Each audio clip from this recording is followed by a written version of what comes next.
Assalamu alaikum warahmatullahi ta'ala barakatuh. Yan barkamu da haka.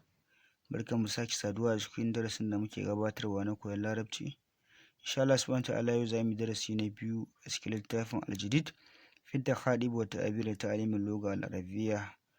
Yan uwa, har yanzu dai muna cikin juz'i na biyu. Mun gama juz'i na farko kuma yau zamu yi darasi na biyu a cikin littafin. Malam ya fara da cewa a darasi sani, darasi na biyu, Suleiman ya ce, aina abuka wa ammuka ya Sa'id, ina babanka da kuma baffanka ya kai Sa'idu. Sa'id ya ce, zahaba lis-Sa'idi, sun tafi su biyu zuwa farauta. Aka ce zahaba sun tafi su biyu kenan. Saboda ce muku idan aka ƙara alifin a gaban fi'ili madi yana ɗaukar na mutum biyu maza. To Suleiman ya ce, maza rakiba, me su biyun suka hau? Sa'id ya ce, rakiba hisanain, sun hau dawakai guda biyu. Suleiman ya ce, maza yasidani hunak, me za su farauto su biyun a can? Sa'id ya ce, yasidani diyuran, za su farauto tsuntsaye. Suleiman ya ce, wa mata yarja'ani, yaushe su biyun za su dawo daga wajen farauta?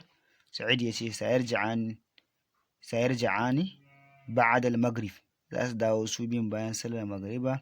Suleiman ya ce, wa aina al-kadimani, ina masu hidima, masu aiki su biyu na gidan? Sa'id ya ce, huma wara al-bait, su biyun duk suna bayan gida. Wara al-bait bayan gida, wara'a baya.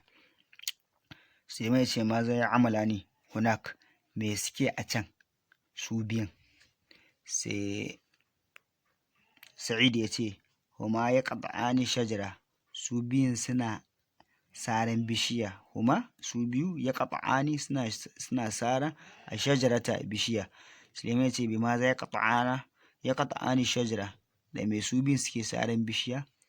Sa'id ya ce, ya qat'ani ha bil qadum, su biyun suna saran bishiya da gatari na irin na fulanin nan.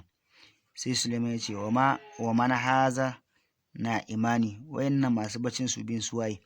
Sa'id ya ce, azannuhuma fallahani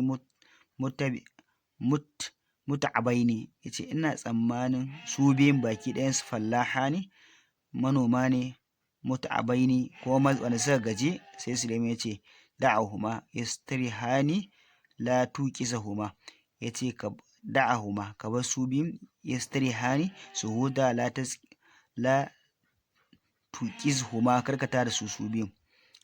Insha Allah subhanahu wa ta'ala za mu tsaya a nan gurin sakamakon yanayin lokaci ko mun gama wannan darasi. Wassalamu alaikum warahmatullahi ta'ala barakatuh.